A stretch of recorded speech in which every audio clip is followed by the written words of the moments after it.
Most people consider life a battle, but it is not a battle, it is a game. It is a game, however, which cannot be played successfully without the knowledge of spiritual law.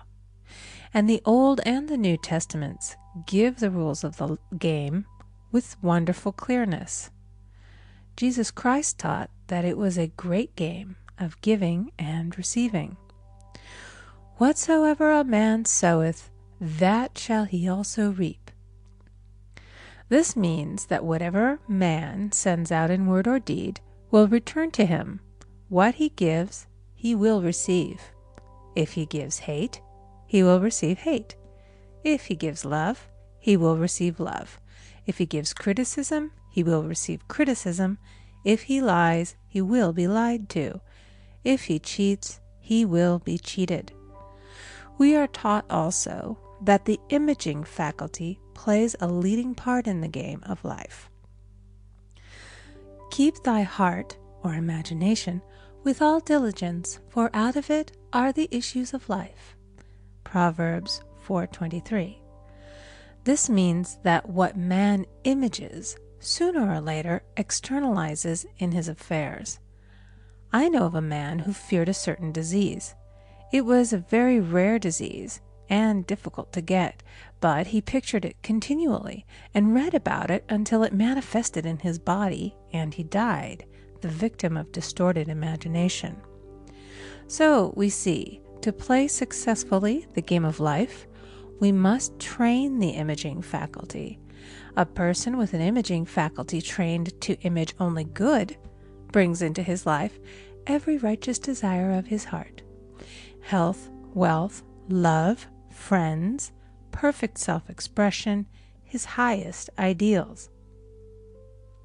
The imagination has been called the scissors of the mind, and it is ever cutting, day by day, the pictures man sees there, and sooner or later he meets his own creations in his outer world. To train the imagination successfully, man must understand the workings of his mind. The Greeks said, "Know thyself." There are three departments of the mind: the subconscious, conscious, and superconscious. The subconscious is simply power without direction. It is like steam or electricity, and it does what it is directed to. It has no power of induction. Whatever man feels deeply or images clearly is impressed upon the subconscious mind and carried out in minutest detail. For example, a woman I know, when a child, always made believe she was a widow. She dressed up in black clothes and wore a long black veil, and people thought she was very clever and amusing. She grew up and married a man with whom she was deeply in love. In a short time he died, and she wore black and a sweeping veil for many years. The picture of herself as a widow was so impressed upon the subconscious mind, and in due time worked itself out regardless of the havoc created. The conscious mind has been called mortal or carnal mind. It is the human mind and sees life as it appears to be. It sees death, disaster, sickness, poverty, and limitation of every kind, and it impresses the subconscious. The superconscious mind is the God mind within each man and is the realm of perfect ideas. In it is the perfect pattern spoken of by Plato, the divine design, for there is a divine design for each person. There is a place that you are to fill and no one else can fill, something you are to do which no one else can do. There is a perfect picture of this in the superconscious mind. It usually flashes across the conscious as an unattainable ideal, something too good to be true. In reality, it is man's true destiny or destination flashed to him from the infinite intelligence which is within himself. Many people, however, are in ignorance of their true destinies and are striving for things and situations which do not belong to them and would only bring failure and dissatisfaction if attained. For example, a woman came to me and asked me to speak the word that she would marry a certain man with whom she was very much in love. She called him A.B. I replied that this would be a violation of spiritual law, but that I would speak the word for the right man, the divine selection, the man who belonged to her by divine right. I added, if A.B. is the right man, you can't lose him, and if he isn't, you will receive his equivalent. She saw A.B. frequently, but no headway was made in their friendship. One evening she called and said, "Do you know, for the last week, A.B. hasn't seemed so wonderful to me." I replied, "Maybe he is not the divine selection. Another man may be the right one." Soon after that, she met another man who fell in love with her at once and who said she was his ideal. In fact, he said all the things that she had always wished A.B. would say to her. She remarked, it was quite uncanny. She soon returned to his love and lost all interest in A.B. This shows the law of substitution. A right idea was substituted for a wrong one. Therefore, there was no loss or sacrifice involved. Jesus Christ said, "Seek ye first the kingdom of God and his righteousness, and all these things shall be added unto you." And he said the kingdom was within man. The kingdom is the realm of right ideas, or the divine pattern. Jesus Christ taught that man's words played a leading part in the game of life. By your words ye are justified, and by your words ye are condemned. Many people have brought disaster into their lives through idle words. For example, a woman once asked me why her life was now one of poverty, of limitation. Formerly she had a home, was surrounded by beautiful things, and had plenty of money. We found she had often tired of the management of her home and had said repeatedly, "I'm sick and tired of things. I wish I lived in a trunk." And she added, "Today I am living in that trunk." She had spoken herself into a trunk. The subconscious mind has no sense of humor, and people often joke themselves into unhappy experiences. For example, a woman who had a great deal of money joked continually about getting ready for the poorhouse. In a few years, she was almost destitute, having impressed the subconscious mind with a picture of lack and limitation. Fortunately, the law works both ways, and a situation of lack may be changed to one of plenty. For example, a woman came to me one hot summer's day for a treatment for prosperity. She was worn out, dejected, and discouraged. She said she possessed just $8 in the world. I said, "Good, we'll bless the $8 and multiply them as Jesus Christ multiplied the loaves and the fishes." For he taught that every man had the power to bless and to multiply, to heal and to prosper.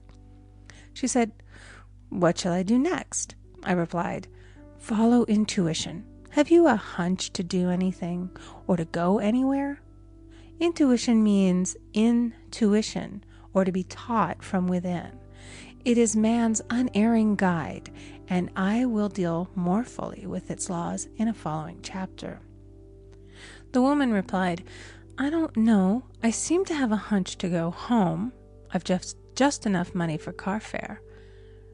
Her home was in a distant city and was one of lack and limitation, and the reasoning mind, or intellect, would have said, "Stay in New York and get work and make some money." I replied, "Then go home. Never violate a hunch." I spoke the following words for her.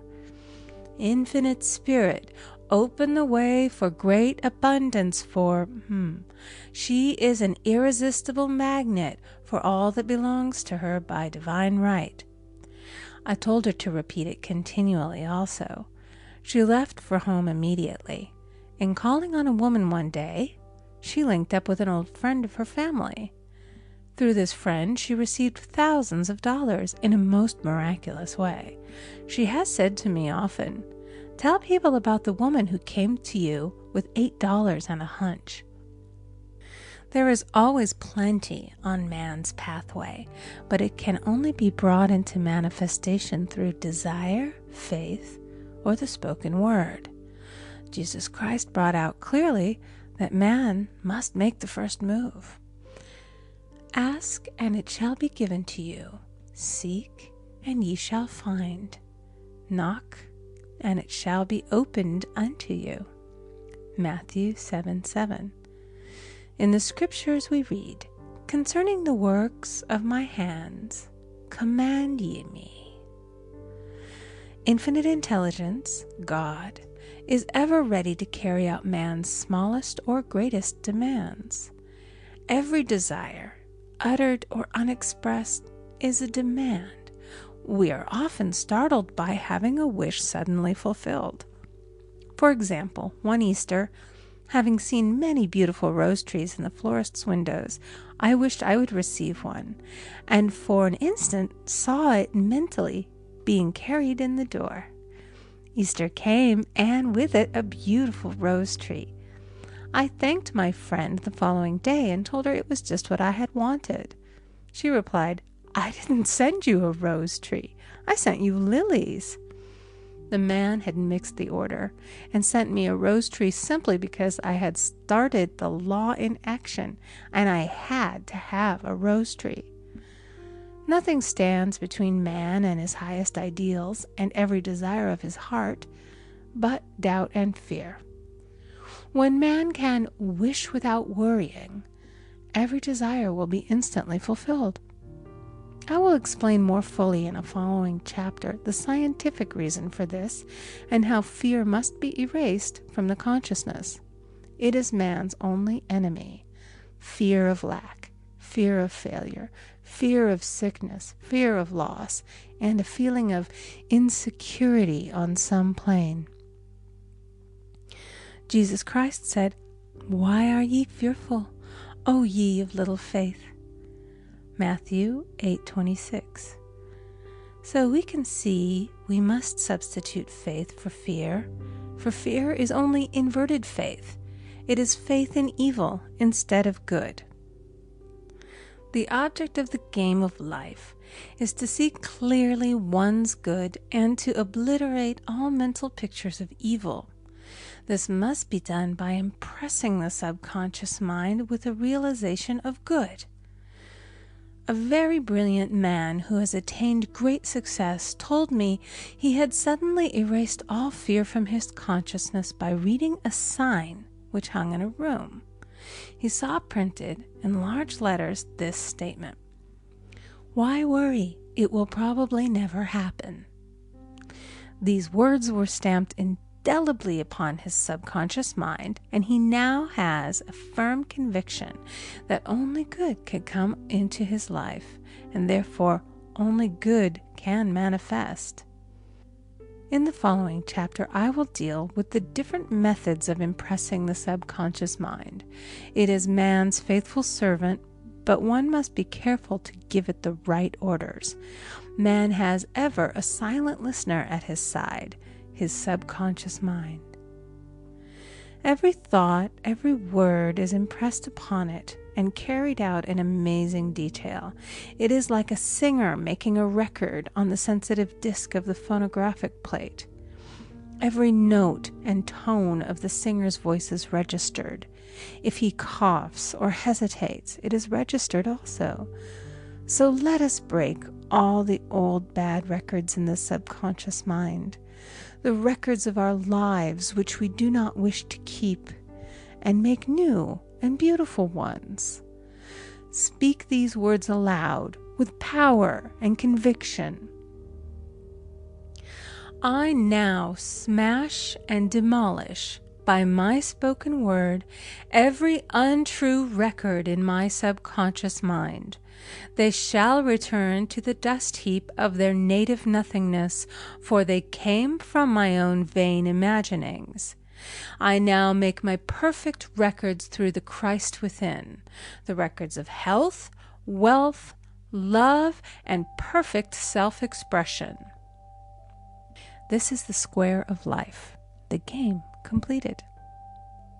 In the following chapters, I will show how man can change his conditions by changing his words. Any man who does not know the power of the word is behind the times. Death and life are in the power of the tongue. Proverbs 18:21.